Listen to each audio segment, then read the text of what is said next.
Welcome to the Independent Dealer Podcast with hosts Luke Godwin and Jeff Watson, a podcast by dealers for dealers.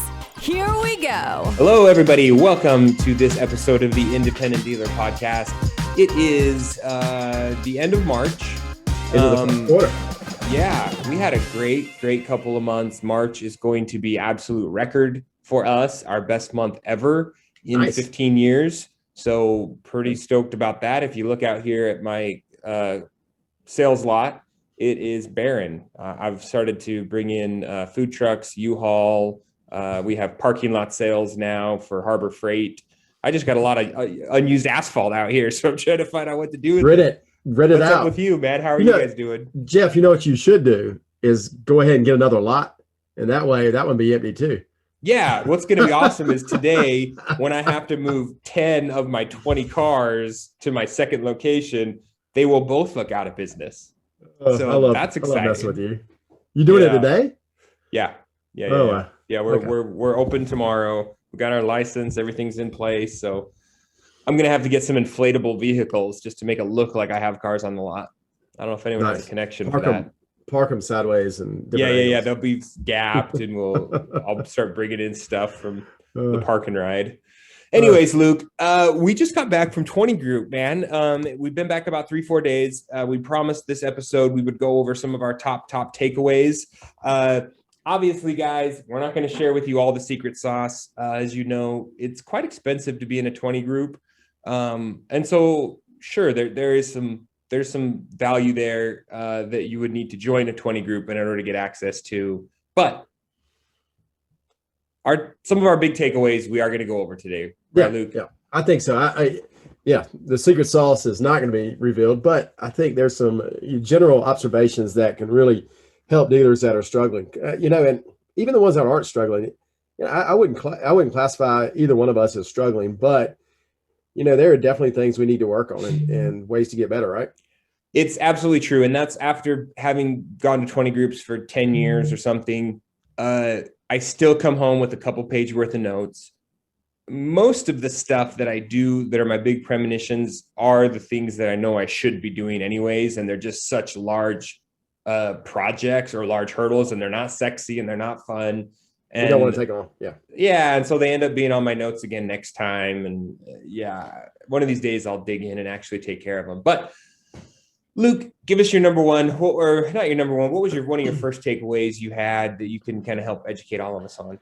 So Lex and I have been bouncing this back and forth, and we lost a salesperson in December, and we decided to move someone who's already in our office, who we love, and who has a great personality, great attitude, and move her to the sales department. And we approached her about it and just asked, right? We said, hey, would you like to do this? And she said, it took her a day or so. She said, yeah, I like this. Okay. So we did it. It was not the right decision. Not that she did a bad job. It's just not her personality. She's better at other things. And so when we saw that, now it did great. It got us through the busiest part of the year. So it worked out.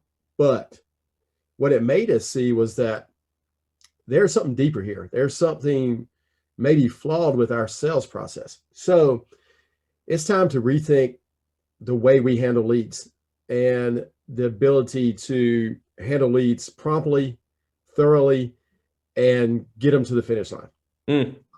I mentioned this last week during our podcast. I said, and maybe I've mentioned it several times before, we don't need any more leads. We need to handle the leads we have better. I think we're missing 10 deals a month because of that. And more specifically, do you know why?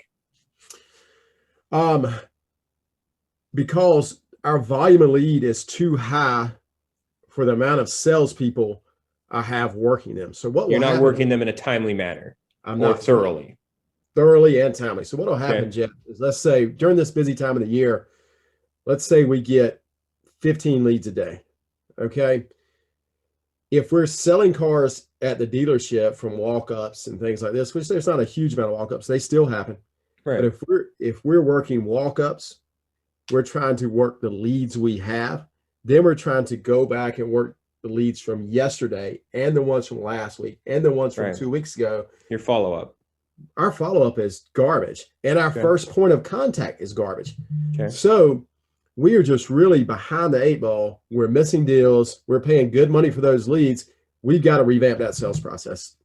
So you think you need a BDC agent to be available all the time to immediately respond to incoming leads via website, text message, phone call, and also follow up on yesterday's unsolds. So if we had one person that just, or if we had a way to just take our approved applications and just take and work those harder, I think there's 2, 3, 4 deals a month from each salesperson that we're missing. So is it a BDC? It might be. I keep going back to that. It could be having 3 salespeople and defining the system a little better. Or it could be having 1 assistant for 2 salespeople. So we don't know exactly how we're going to go yet because we hadn't found the person to maybe fill that role. Okay. But we think that we're going to rebuild this sales process and our sales system to make it better. Yeah. How about you? No, I think that's great. I mean, my only input for you on that and anyone else listening is, yes, obviously look at the sales process first. You know, I know for you, Luke, sometimes your leads come in and then they end up in like some sort of a Google sheet, which gets transferred to a carrier pigeon, which gets sent across your office to the underwriting. And then it gets strapped to the back of a turtle and that turtle runs it back over to the sales guy. No, but seriously, look at your process. How are your leads coming in? Are you just asking for applications so that they can come in and sit in an inbox until a salesman decides to get to them? You know, or are you trying to communicate via email, or do they call you and then you email them back, or they email you and then you try to call them? Like, are you respecting the communication channel that the customer wants to use? And then also, do you have time to get to it? I don't like the BDC situation, and no offense. I know we've had, Sarah Hoagie on here before, and the BDC thing's probably awesome for some of these guys. I just hear the horror stories of the BDC agent only motivated to set sales, set appointments, blah, blah, blah, blah. They don't really know what car's out there. They can't give any information other than just setting an appointment. So I like the sales situation. If your salesmen aren't getting to the leads in time, then you need more salesmen, in my opinion, or you need a better follow-up process so that they don't get distracted or bogged down or end up with unanswered, leads at the end of the day or whatever. So I would just make sure they're either A, not lazy, or B, not overwhelmed, or C, your process is so confusing that it just takes too much time. Yeah. So one quick thing on that. So I brought in our top salesperson. She's been with us 4 years now. She's wonderful. I mean, she's just great. And I wanted to sit down with her to get her perspective on it. And she's earned that, right, Jeff? She's earned the chance to talk about it. She's going to sell 35 cars this month, right? Yeah. And I said, hey, what is your thought? And I talked about having the BDC work the leads first. And the one thing she said that just resonated to me was, Luke, I really like the relationship I build with the customer before they get to the dealership. And that would go away. So I think that puts me back into hiring another salesperson is what that does. Yep. It's so true. I mean, think about it. You have that first interaction with a business. And when you start to build rapport with that salesman, you're more likely to go down there. You're more likely to send your stuff in. You're more likely to, continue that communication. So we did an exercise in our 20 group about advertising costs and referral sources.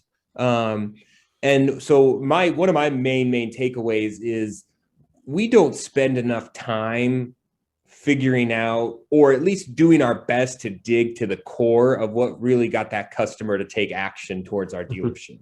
A lot of times the salesman's like, well, how'd you hear about us? And they're like, well, I just drove by your car lot. And you're like, okay. And they write it down as a drive-by. And it's like, no. We're taking 10 seconds to try to figure out the crux of what sent this customer to our dealership. I think that getting to the core of that motivation and that attribution is more important than getting a full credit app. It's more important than verifying an address or an insurance. Like, we're spending Luke, $200, $150 or something. I don't know what benchmark is for an advertising dollar per sold car. But if you think about it, that's a $150 decision that you're making. Train your salesman to just dig a little deeper. And so I'm working on some questions. I'm going to probably take like 2 to 3 questions that my salesmen are going to have to memorize that they say at that time, how'd you hear about us? What was what motivated you to come in today? Do you have any friends and family that have bought from us in the past? Like, how do we really just narrow that down to be like, okay, sure, they've heard us on the radio. Sure, they have a friend that bought from us. Sure, they drove by. Sure, they saw us on Facebook. But how do we figure out what really made them pull the trigger? Jeff, so Saturday I was closing deals so my salespeople could really work the leads and things. So I took it upon myself to do that very thing. And interesting feedback. The first one was, so how did you hear about us? That was our opening question. Yeah. A friend of mine bought a car. Okay. So did they refer you? Nah, not really. I said, okay. So how'd you get here? Well, I saw your ad on TV, and then I remembered that my friend had bought a car and loved it. And that's the reason I came here. So a salesperson would have just said, oh, it was a referral, right? Yep. Well, not really. Not really. The referral put it in the back of their head, right? Mm-hmm. So then the second, but that wasn't even a referral. That was just, I heard. That's right. It wasn't a referral. That customer never technically referred them. Right. Never. And so the second one, she was from a town that's 45 minutes away. And she bought a minivan. And I'm like, you can find a minivan anywhere, right? So I said, how'd you hear about us? Well, I saw your ad on Facebook, and I really liked what I saw in the ad. And so we run a 15-second video for Facebook. That's our digital marketing, right? Yeah. And she said, so once I saw the ad, I went to Google. And when I got to Google, I Googled your website. So I looked at your website, looked at your Google reviews, and then I made a decision to come to your dealership. So, Facebook brought her to Google, right? Yeah. And Google brought her to our website, and our website brought her to the dealership. So what do you count there? Yeah, that's a good question. What do you count? That's interesting. And to that point, I almost look at Facebook now like radio. Yeah. Facebook has become radio. It's harder and harder to attribute a sale directly to a Facebook action. But what Facebook does is it creates top of mind awareness. That you're in their news feed, they're seeing your videos. I don't think a lot of people are taking direct action off of it. But like you said, it was that 15-second clip on Facebook that triggered them to go research you. And then your great Google reviews triggered them to actually call you. Yeah. And that's so important to the thing about Facebook being radio and TV. I think some dealers miss the opportunity to brand themselves properly on whatever medium they're using. And they just want to say, okay, here's inventory, buy it. If someone likes inventory well enough, they're going to click. And that's really just not how it works in subprime and buy here, pay here. That may work on the retail side. It doesn't work for most independent dealers, in my opinion. Yeah. Yeah, it's a branding play for the most part. I'm sure you probably have a lot of success with some direct inventory leads or, lead ads. But anyways, referral sourcing. So that's something I'm definitely digging into. I want to hone it every single month. I want to feel like I have a very, very accurate on how I acquired my customers. And the salesman should be on board with that. It's an awkward conversation. They might feel like they're digging or that it's weird, but like, it's only to their benefit, guys. I want to spend my dollars better to get you more qualified leads. Please help me do that by asking better questions. That's a great way to frame it too. Okay. What else you got, Luke? Mining our data. I brought this up last week.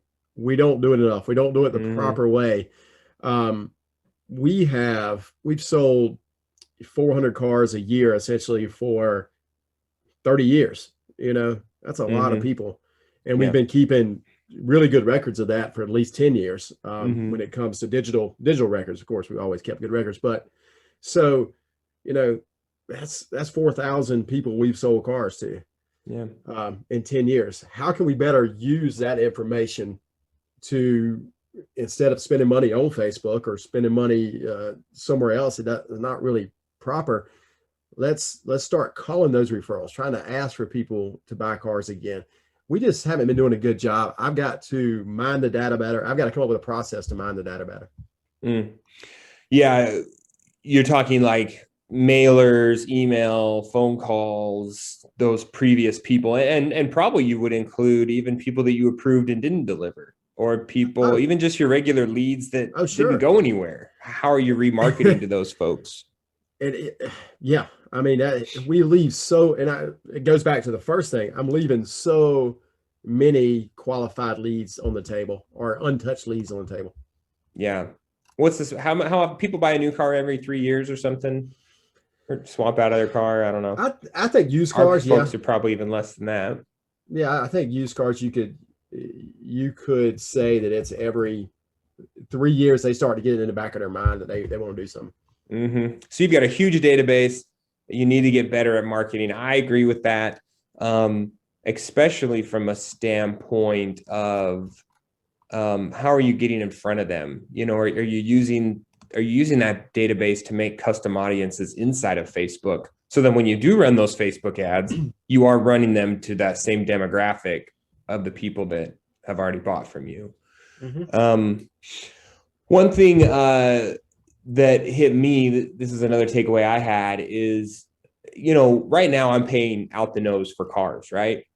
We bought a bunch. I'm stealing them. What are you talking about? Yeah, right. So we've pretty much made the money we made on our COVID cars, the ones we bought during the downturn in, you know, April, May, June, July, whatever. Those are all gone finally.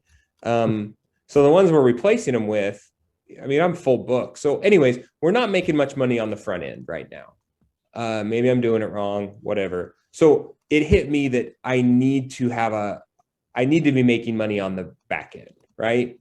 And so I have a renewed focus from my sales guys to be pushing my reinsurance products more than what they were. We give away a 3-3 warranty with every car we sell for free, but I'm restructuring the underwriting process and the desking process to make it very, very easy for a customer to choose to upgrade to a 1212. Did you take my advice? Yeah. My best idea. Nice. Yeah. So Luke has a little 6. I built it into a little 5 square. So I have my 5 squares, and the top one is basically your base payment with the 3-month 3,000. And then I have 4 other squares that, you know, are different upgrade options that increase their payment. But the first one, which is my 1212 basic, it's like a $10 a month increase. So it's nothing. I'm extending the term. I'm making it super affordable for them because what happens is now, I mean, it's still a $14.99 retail product. Yeah. So I can add $14.99 and profit is maybe 50% margin on that. Something like that. I don't know. Yeah. So it's a way for me to not only fund my reinsurance company, but also make a couple dollars profit that I didn't make on the front end. It's a great idea. And so that's how franchise stores make money. That's how high-end retail stores make money. It's about back end. It's about back end profit. Just by implementing, and I've said this so many times on the podcast, sell 100% of the product 100% of the time, your penetration will skyrocket. It will skyrocket. And your back end profit, you know, it might go up $10,000 to $20,000 a month. That's a huge number. Something that everybody needs to work on.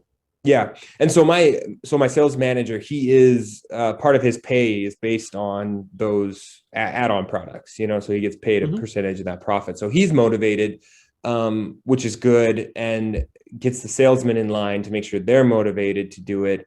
And obviously, all in all, Luke, you know, we talk about funding your reinsurance program. And those of you, I don't know that there's anyone left in our audience that hasn't set up their reinsurance. They should have. Right. They should have. So we're going to roll right into a commercial right here, I guess, Jeff. So I teed you up.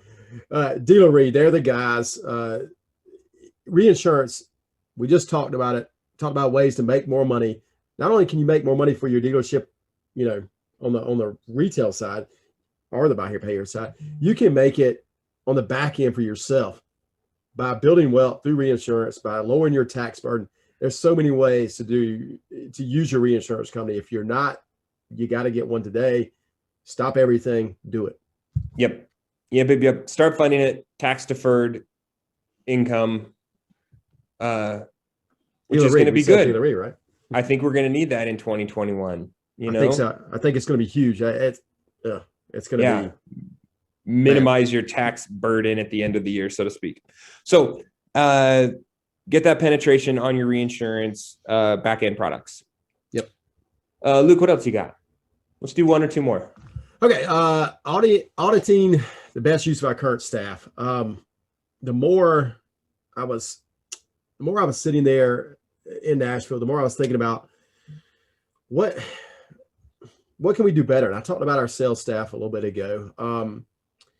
How can we take the current good staff we have and maybe add a few more responsibilities here, take away a responsibility there, and really optimize what they're doing. I have some really good staff. And then I have some really poor staff. And my service department, the culture is not right because of that. I got 2 technicians that are a drag, and I've got to figure out what to do. I've tried to motivate them by making more money, by turning more hours. I've tried things that don't work. And, at some point, their attitude's got to change, or my attitude's got to change about them. So, I believe that culture is huge. We talked about it so many times here. I believe one person can sour the whole entire office, which I saw happen. We've got to audit the people we have, make sure the people we have are in the right places. If they're not in the right places, move them there. Because if you believe they're the right people, make sure they can go where they need to go. And that's what I'm going to spend. I'm going to spend some time figuring that out, because it's really hurting my production in the service department. Yeah, that's so interesting. So I hear two topics there that you say. One is let's start with the culture. How do you, obviously we all know service techs are impossible to find. So cutting 2 of them loose has got to be a really, really hard decision. When do you make that choice of when you have got to get someone out? And I remember in the Facebook group, someone had mentioned that. Who was that? Someone said that. I saw that. Yeah. Who, dang it. Sorry. I'm not giving you credit. It must've been Matt or somebody that said, get the sour grapes out, get them out. Sorry guys, if you're not going to play game and have a good attitude and be a team player, and if you want to come in here and just poo-poo on everything that happens and be negative and gossip, that's one thing. A year ago, I sat everybody down in an all hands meeting, and I said, guys, we will not tolerate gossip. Like, we just won't do it. I won't have you talking about the service writer behind his back to another technician or the general manager or the collections manager. Like, you have an issue, we're going to sit everybody down and we're going to have a discussion about it. But I will not have bad mouthing of any employee. That just won't happen. And you'll be gone. It won't even be an ask. It won't even be a warning. Like, you'll just be gone. And we fired one guy over it, and it was nasty. But when do you decide that, man? Have you sat these guys down, or are you going to give them a warning or an ultimatum, or do you just say, yeah, sorry, man, that's who you are. It's in your DNA. You're just a negative person. I can't have you here. I've sat them down. One of them, and one of them, honestly, I love the guy to death. And he doesn't want to be a tech, right? And maybe both of them don't want to be a tech. Right. One of them, he just needs to make a change, right? And I'm not sure that he is willing to take the chance to make a change. Okay. Yeah. So I'm going to sit him down and talk about it and figure a way for it to work well for him. The other guy's just got a bad attitude. He is talented. He doesn't want to get better at being a technician. He doesn't want to listen to anyone. I've already had a discussion with him. I may have it again. But I'm tired of it. Yeah. And I think once I'm tired of it, I'm not going to invest much more into him. Yeah. You kind of have to decide you've gotten to the end of your rope and make hard decisions, but you got to make them. And that's one thing we always talk about is no decision is the worst decision, and any decision is a right decision, and you'll figure it out and defend it. But one thing I do say every week, we have our monthly meeting with everyone, and I say, hey, if you're not happy doing what you're doing, come talk to me. We'll either have you do something else at the dealership, or I'll give you a great referral to another company. We'll find you another job. But if you're not happy here, don't be here, because we spend more time with each other than we do our own family. And if we're not enjoying each other, then we got to find a place to make it happy. Yeah. It doesn't just hurt. It doesn't hurt it just doesn't hurt our dealership. It hurts their family life. So think more than just about yourself here. Figure out a way to help them get better at life and get better and make themselves happy, because you don't want to watch anybody day after day not be happy. It stinks. It's doing nobody any good. Right. So the other thing you touched on, and let's talk about it with just the last couple of minutes we have, is when you talk about productivity and you say having the best use of your staff, we continually kind of debate that. What is a productivity level? Do you expect your staff to be, 100% productive 100% of the time? Do you have a process for making sure that they have a list of to-do items to turn to when they are done with their normal day-to-day, or when they have some downtime? Everybody we have has a list of their to-dos, right? They know what their job description is, but some are just unwilling to go past that to-do list. And that's frustrating. Do I expect my staff to be 100% productive 100% of the time? No, I think that's an impossible ask. My technicians, I'm only asking 80% production, 90%, 90% I would do a backflip. But yeah, technicians, I think you should require 100% production, because, they detailers, I think you should too.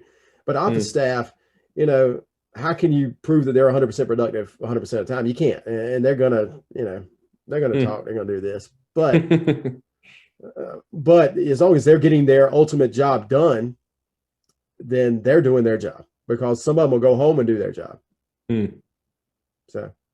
Interesting. It makes me think about, I think we've talked about this in the past, but if you work at McDonald's, you get paid minimum wage, whatever that is for your state. And guess what? Your cell phone is in your car the entire shift. Right. You're not checking it while you're clocked in. And that's a McDonald's worker that gets paid minimum wage. So should we hold our staff to a higher standard? Our office staff, even, like, should they have their cell phones with them? Should they be checking them for non-work related items? Should they be on Facebook or Instagram or YouTube or, I don't think they should be, but I don't know how to stop that, Jeff. If you're off, I think we had one of our 20 group members mention that she had saw that one of her staff members had posted to his personal Facebook page, personal things like 4 times that morning. And she's like, I know he's at the office and I know he's clocked in, and yet look at these posts that he's made on Facebook. It's like, what? Yeah, that's probably an issue. Yeah.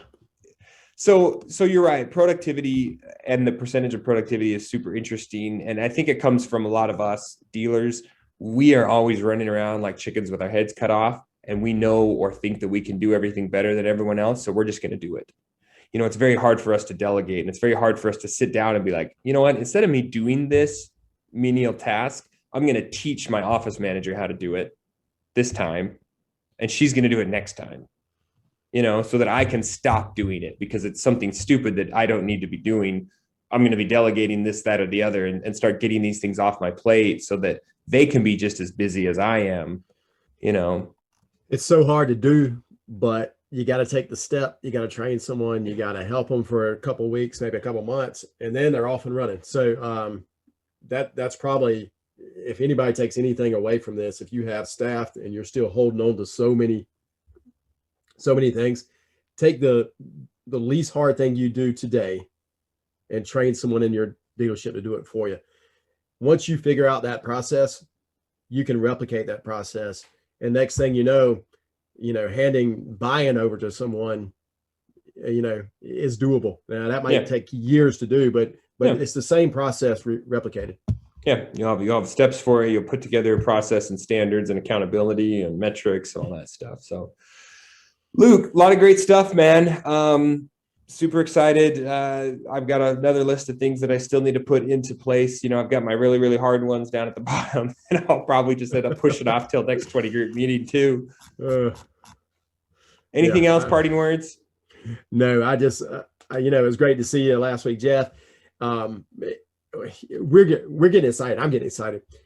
I believe we're going to get to see some of our listeners very soon in different conferences. I know that we've been asked, and we're probably not going to say where we're going to be yet, but we've been asked to do a virtual podcast, or not a live podcast, at a convention coming up soon. Mm-hmm. And I'll be speaking in the Carolinas. I've also been in contact with another convention that I'll probably be speaking at, and hopefully we'll all make it to national and do something there. So I'm excited. It was great to be at 20 Group. It's great to start seeing people again. So yeah, let's buy cars, let's sell cars, and I guess that's about it. Yeah, talk to you next week. Yeah. So glad you joined us. Please take a minute to leave us a review and share this podcast with a friend. The Independent Dealer Podcast. Dealers helping dealers.